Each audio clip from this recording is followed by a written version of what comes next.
प्रार्थना करते हैं प्रभु जी आज के वचन से हम लोगों से बातें कर, मेरा बुद्धि, मेरा ज्ञान नहीं बल्कि आपका पवित्र आत्मा इस वचन के अर्थ को बताने में सहायता मिलने के लिए हम आपसे प्रार्थना करते हैं। हम धन्यवाद देते हैं एक-एक बातों के लिए प्रभु जो आपने परमेश्वर हम लोग के जीवन में किया है। अब प्रभु इस वचन से आप परमेश्वर सिखाइए, क्योंकि अभी हम लोग तो परमेश्वर अज्ञानी हैं, लेकिन आप परमेश्वर पिता बुद्धिमान परमेश्वर, बुद्धि देने वाले ईश्वर पिता पुत्र पवित्र आत्मा, हम आपका स्वागत करते हैं यीशु मसीह के नाम में। परमेश्वर हमारी दुआएं आपके पास पहुंच नहीं पाए, प्रभु इस वचन के द्वारा परमेश्वर पिता आपकी महिमा प्रार्थना उद्धार करता यीशु मसीह के नाम में, आमीन। संहिता 88 अध्याय, और यहाँ हम लोग वचन को देखेंगे, इसके बाद चलेंगे। हे मेरे उद्धारकर्ता परमेश्वर,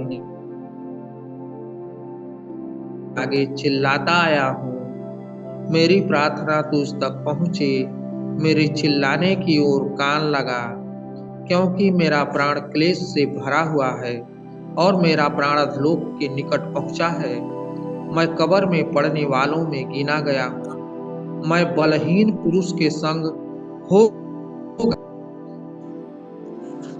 मैं मुर्दों के बीच छोड़ा गया हूँ, और जो घात होकर कब्र में पड़े हैं, जिनको तू फिर स्मरण नहीं करता और वे तेरी सहायता रहित हैं, उनके समान मैं हो गया हूँ। तूने मुझे गड्ढे के तल ही में अंधेरे और गहरे स्थान में रखा है। तेरी जलजलाहट मुझी पर बनी हुई है और तूने अपने सब तरंगों से मुझे दुख दिया है, से दूर किया है और मुझको उनकी दृष्टि में घिनौना किया है। मैं बंदी हूँ और निकल नहीं, सुख भोगते भोगते मेरी आंखें धुंधला गई है। हे यहोवा, मैं लगातार तुझे पुकारता और अपने हाथ तेरी ओर फैलाता आया हूँ। क्या तू मुर्दों के लिए अद्भुत काम करेगा? क्या मरे लोग उठकर तेरा धन्यवाद करेंगे? क्या कब्र में तेरी करुणा का और विनाश की दशा में तेरी सच्चाई का वर्णन किया जाएगा? क्या तेरे अद्भुत काम अंधकार में या तेरा धर्म विश्वासघात की दशा में जाना जाए? मैंने तेरी दुहाई दी है और भोर को मेरी प्रार्थना तुझ तक पहुंचेगी। हे यहोवा, तू मुझको क्यों छोड़ता है? तू अपना मुख मुझसे क्यों छिपाए रहता है? मैं बचपन ही से दुखी वरन अधमुआ हूँ। तुझसे भय खाते मैं अति व्याकुल हो गया हूँ। तेरा क्रोध मुझ पर पड़ा है, उस भय से मैं मिट गया हूँ। वह दिन भर जल के समान मुझे घेरे रहता है, वह मेरे चारों ओर दिखाई देता है। तूने मित्र और भाई बंधु दोनों को मुझसे दूर किया है और मेरे जान पहचान वालों को अंधकार में डाल दिया है। यहाँ हम बड़े वचन को देखते हैं। परमेश्वर का वचन हमें बताता है, यहाँ भजनकार इस बात को कह रहा है। पहला पद को अगर हम लोग देखते हैं तो वह परमेश्वर के सामने चिल्ला रहा है। मेरे प्रियो, यहाँ परमेश्वर का वचन हमें बताता है, अपनी परेशानी में भजनकार नम्रता पूर्वक परमेश्वर से कहता है, उसे अपने मार्ग व सत्य को यहाँ हम लोग बड़े अच्छे तरीके से देखते हैं। कुछ लोग इस सबसे दुखद भजन समझते हैं। विनती करने वाला बहुत दुख उठा चुका है और यहाँ बड़े हम लोग देखते हैं, वह महसूस करता है कि वह मृत्यु की निकट है और कि परमेश्वर ने उसे त्याग दिया है। मेरे प्रियो, यहाँ परमेश्वर का वचन बताता है, अगर यहाँ हम परमेश्वर के वचन को देखते हैं तो ये अय्यूब की तरह, जैसे अय्यूब परमेश्वर के सामने अपनी बात को बताता है और परमेश्वर के सामने पुकारता और चिल्लाता है, लेकिन यहाँ परमेश्वर का वचन बताता है 2 पद की, मेरी प्रार्थना तुझ तक पहुँचे, मेरे चिल्लाने की ओर कान लगा। मेरे प्रियो, वो दुख के समय में भी उसे आशा है परमेश्वर पर कि नहीं, परमेश्वर मेरी सहायता करेगा। और यहाँ अगर हम परमेश्वर के वचन को देखते हैं तो परमेश्वर का वचन हमें बताता है 5 पद में, मैं मुर्दों के बीच छोड़ा गया हूँ जो घात होकर कब्र में पड़े हैं, जिनको तू फिर स्मरण नहीं करता, और वे तेरी सहायता रहित है, उनके समान मैं हो गया हूँ। यहाँ परमेश्वर का वचन हमें 88:5 बताता है। और इस वचन को अगर हम लोग देखते हैं तो 31-22 में, भजन संहिता 31-22 में ये वचन हमें बड़े अच्छे रीत से 31-22 में बताता है। इसमें लिखा है 31-22 में, परमेश्वर का वचन कहता है 21-22 में, प्रभु के वचन में लिखा है कि मैंने तो घबरा कर कहा था कि मैं यहोवा की दृष्टि से दूर हो गया, तो भी जब मैंने तेरी दुहाई दी तब तू मेरी गिड़गिड़ाहट को सुन लिया। यहाँ परमेश्वर का वचन बड़े अच्छे रीत से बताता है कि जब भी दुहाई हम देते हैं परमेश्वर हमारे गिड़गिड़ाहट को सुनता है। यहाँ भजनकार दाऊद इस बात को बताता है। और यहाँ जो परमेश्वर के वचन में लिखा है, पूर्ववंशी जो भजनकार इस बात को परमेश्वर के सामने रख रहे हैं, उस संकट के समय में, उस परेशानी के समय में इस बात को बता रहे हैं। और 6 पद हमें बताता है, तूने मुझे गड्ढे के तल ही में अंधेरे और गहरे स्थान में रखा है। परमेश्वर के वचन में यहाँ लिखा है, वचन बता रहा है कि तूने मुझे गड्ढे के तल में ही, मतलब कि परमेश्वर के साथ रहने पर भी परेशानियां, मुसीबतें, दिक्कतें आती है, लेकिन यहाँ भजनकार उस पर भरोसा रखता है और ये जानता है कि नहीं, परमेश्वर कार्य करेगा। और अगर हम लोग देखते हैं परमेश्वर सहायता करने वाला 5 पद में ये बताता है कि वो परमेश्वर की सहायता से वो अलग हो गया है। जिस तरीके से योना की पुस्तक 2 और 3 में लिखा है, जब योना संकट में पड़ा तो परमेश्वर से प्रार्थना कर रहा था कि मैं गहरे जल में डूब गया। यहाँ परमेश्वर का वचन बड़े अच्छे तरीके से 2-3 बताता है, जब योना परमेश्वर की आज्ञा को नहीं माना और अपने मन का कार्य किया, वो अपने समझ का सहारा लिया, और लेकिन जब परमेश्वर जो चाहेगा उसे करना ही पड़ेगा। और जब परमेश्वर ने इसे उस गड्ढे में, जब ये मछली के पेट में गया, उस समय जो है कि प्रार्थना कर रहा था। और यहाँ 2-3 बताता है, तूने मुझे गहरे सागर में समुद्र की थाह तक डाल दिया और मैं धाराओं के बीच में पड़ा था। तेरी भड़काई हुई सब तरंगे और लहरें मेरे ऊपर से बह गई। मेरे प्रियो, जब वो मच्छी के पेट में जाता है, संकट में जाता है, तो परमेश्वर से प्रार्थना करता है और फिर इसके बाद परमेश्वर से भागता था, लेकिन परमेश्वर जो है कि फिर वो दुआ करता है जब संकट में पड़ता है। वही बात है यहाँ परमेश्वर के वचन में कि वो संकट में है, दुश्मन उनके चारों तरफ से घेरे हैं, लेकिन फिर भी वो जो है कि ये भरोसा करता है कि नहीं, परमेश्वर हमें इस संकट से बचाएगा।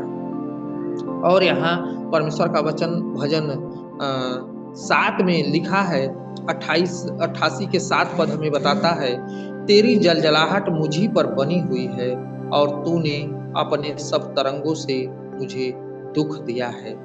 मेरे प्रियो, कभी कभी हम संकट और दुख का सामना करते हैं। यहाँ हमें बताता है दुख का सामना करते हैं, और हमें ये वचन भजन संहिता 7 का 11 पद भी इस बात को बताता है कि हमें वो जो है कि इस वचन से मेल खाता है। तो यहाँ हम लोग देखते हैं 7 का 1 पद हमें इस बात को बता रहा है। क्या बता रहा है? हम लोग देखते हैं, लिखा है परमेश्वर के वचन में कि भजन संहिता 7 के 11 हमें इस बात को बता रहा है, परमेश्वर धर्मी और न्यायी है। हमारा परमेश्वर न्यायी है वरन ऐसा ईश्वर है जो प्रतिदिन क्रोध करता है। जब हम परमेश्वर की आज्ञा के विरुद्ध काम करते हैं, परमेश्वर क्रोध करता है, लेकिन हमें त्यागता नहीं, हमें चाहता है कि हम सुधर जाएं।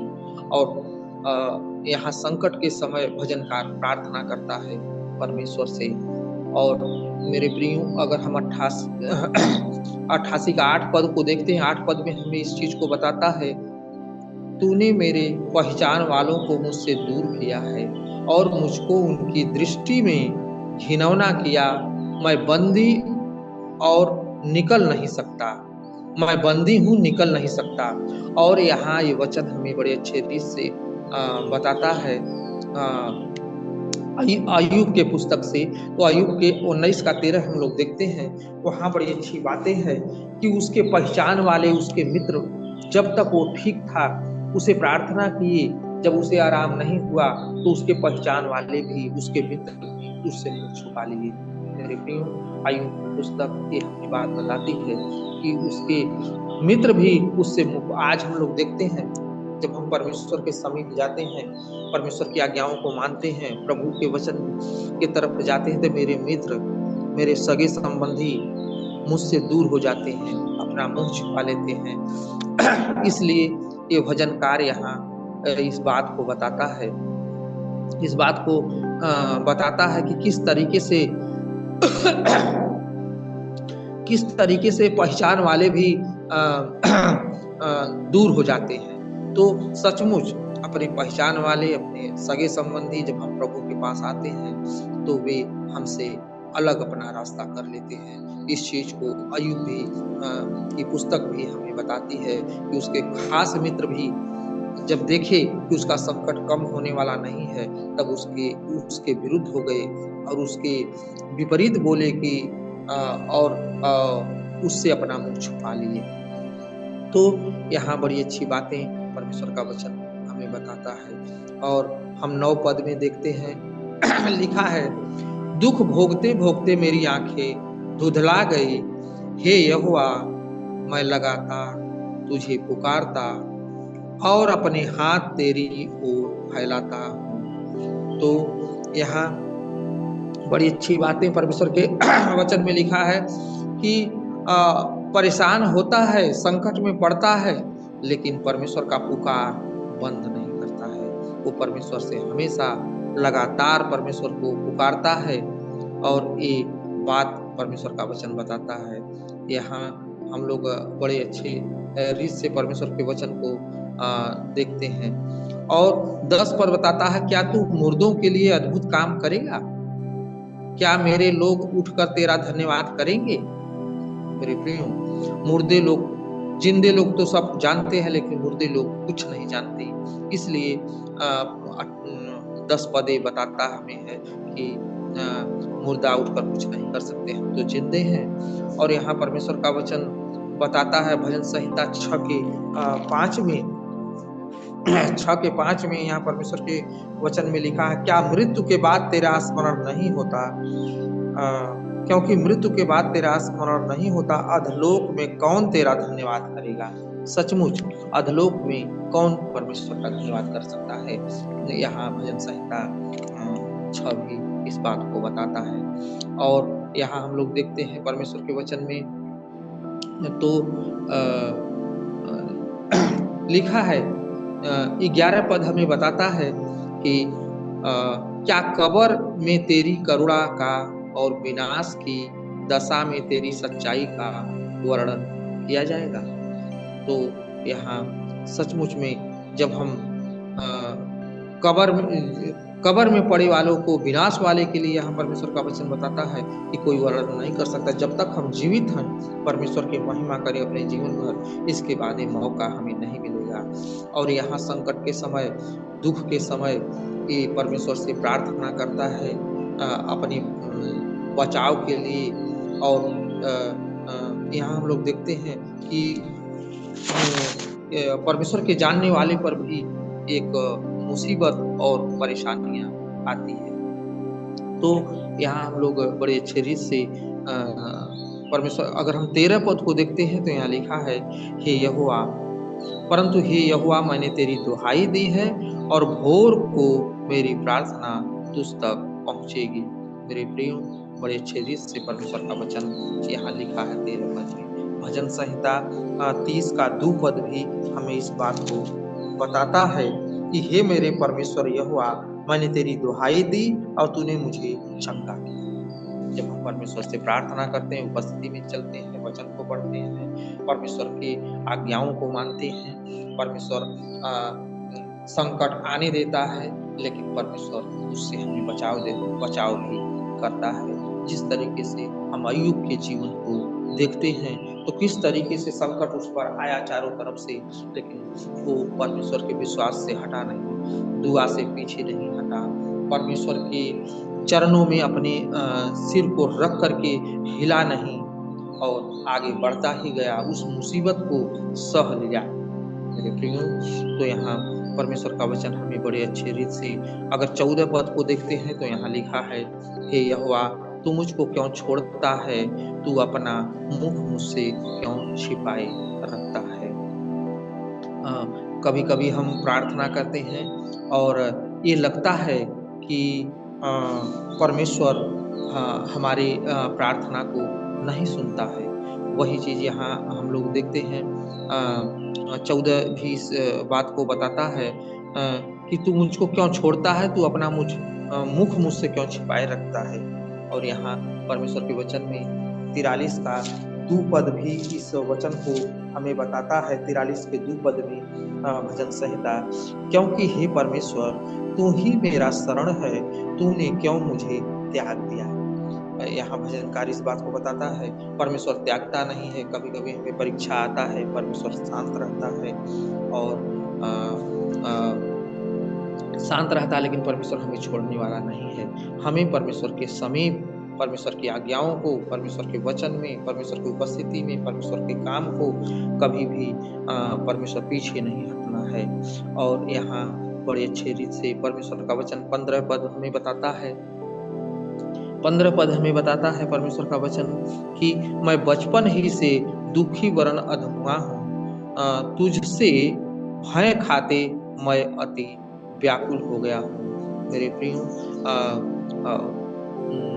वो डरता है, डर से भय खाने की बात यहाँ कहता है, जो परमेश्वर का वचन हमें बताता है। अगर 129 के 1 पद में हम लोग देखते हैं तो इस बात को 129 पद के 1 पद में बता किस तरीके से ये परमेश्वर का वचन बताता है। यहाँ लिखा है 129 के 1 में, इस्राएल अब यह कहे, मेरे बचपन से लोग मुझे बार बार क्लेश देते आए हैं। यहाँ परमेश्वर का वचन ये बताता है।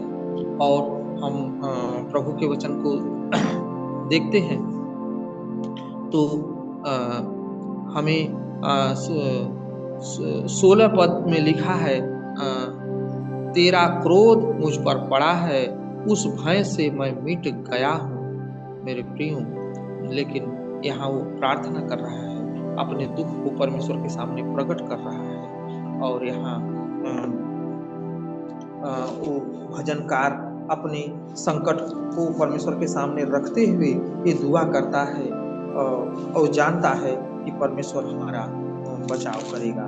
और यहाँ हम परमेश्वर के वचन को देखते हैं तो लिखा है, भजन संहिता 7 के 11 पद हमें बड़े अच्छे रीत से यहाँ बताता है। यहाँ लिखा है 7 के 11 में कि परमेश्वर धर्मी और न्यायी है, वरन ऐसा ईश्वर है जो प्रतिदिन क्रोध करता है। प्रभु जब हम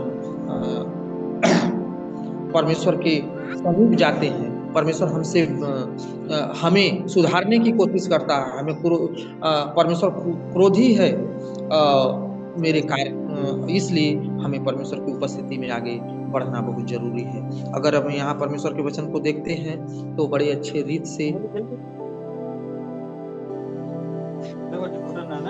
आवाज जा रहा है हमारा परमेश्वर का वचन। यहाँ हम लोग बड़े अच्छे रीत से देखते हैं। अगर हम 1 से 18 पद में बड़े अच्छे रीत से परमेश्वर का वचन बताता है। कुछ लोग सबसे दुःख भजन समझते हैं, लेकिन विनती करने वाला बहुत दुःख उठा चुका है। मेरे प्रियो, जो यहाँ विनती कर रहा है, परमेश्वर से प्रार्थना कर रहा है, बड़ा दुःख उठा चुका है। वह महसूस करता है कि वह मृत्यु के निकट है, और कि परमेश्वर उसे त्याग दिया है। उसे दिन और रात परमेश्वर की दुहाई दी है और लगता है कि उसे कोई उत्तर नहीं मिला। वह निराश है, उसे कम ही आशा है, परंतु विश्वास में वह परमेश्वर को छोड़ेगा नहीं। वह अंगीकार करता है। यहाँ वो परमेश्वर का अंगीकार करता है और वो परमेश्वर को छोड़ने वाला नहीं है, लेकिन परमेश्वर से प्रार्थना करता है।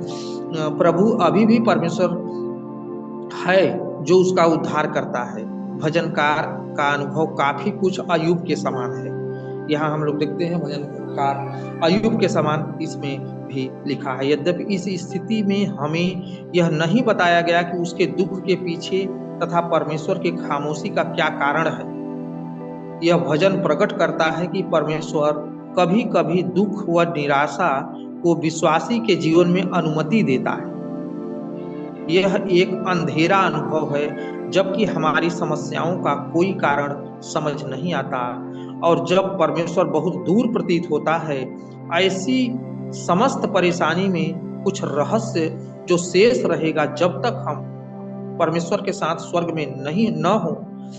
उसी बीच परमेश्वर पर विश्वास एक उद्धारकर्ता के रूप में तथा उससे साथ सही संबंध हमारे पार करने के लिए जरूरी है। और हम कभी न भूलें कि अंतिम विश्लेषण में, क्योंकि मैं निश्चय जानता हूं कि न मृत्यु, यहाँ रोमियो की पुस्तक बड़े अच्छे रीत से बताता है, 8 अध्याय का 38 और 39, क्योंकि मैं निश्चय न मृत्यु न जीवन न वर्तमान न भविष्य हमें परमेश्वर के प्रेम से जो यीशु मसीह में हमारे प्रभु में है अलग नहीं कर सकता है। हमें परमेश्वर के प्रेम से क्लेश भी, संकट भी, परेशानी भी हमें परमेश्वर के प्रेम से अलग नहीं कर सकता है। तो इस तरीके से यहाँ परमेश्वर का वचन हमें बताता है, तो भजनकार भी बताता है, परमेश्वर से प्रार्थना करता है क्लेश में। और ये अक्सर अय्यूब की पुस्तक से भी मिलता जुलता है। चिल्लाना, जो चिल्ला रहा है परमेश्वर के सामने प्रार्थना कर रहा है, और उसके दोस्त भी काम नहीं आ रहे हैं। बहुत से लोग अंधकार में हैं, उनके लिए यहाँ परमेश्वर का वचन बताता है कि जो उसके जान पहचान के लोग हैं वे भी अंधेरे में हैं, परमेश्वर को नहीं जानते हैं, और उसके दोस्त भी उसके काम नहीं आते हैं। तो यहाँ परमेश्वर का वचन हमें अच्छे रीत से किस तरीके से हमें चलना है, कैसे हमें परमेश्वर के समीप रहना है, किस तरीके से हमें जो है कि कठिन परिस्थिति में भी परमेश्वर को नहीं छोड़ना है। क्योंकि जो है कि कभी कभी हम प्रार्थना करते हैं और परिस्थितियां बढ़ती जाती है, लेकिन परमेश्वर से भजनकार को आशा है कि नहीं, परमेश्वर उसे छोड़ेगा नहीं। प्रभु इस वचन पर आशीष दे। ये समय हम सर को वापस करते हैं जो सर। थैंक यू पास्टर जी, बहुत धन्यवाद आपको। हम आखिर प्रार्थना करेंगे प्रिय, और इस आराधना यहीं समाप्त करेंगे। मैं निवेदन करूंगा हमारे बीच में कोई एक लोग प्रार्थना करें आज के दिन के लिए, और यहाँ पर जितने लोग हैं उन सभी लोगों के लिए।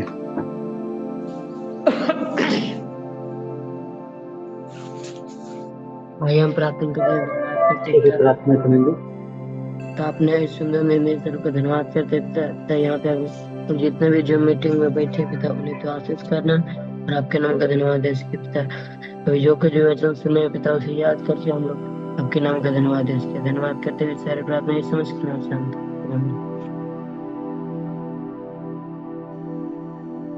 आमीन। परमेश्वर आप सबके साथ बने रहें, फिर हम लोग कल मिलेंगे।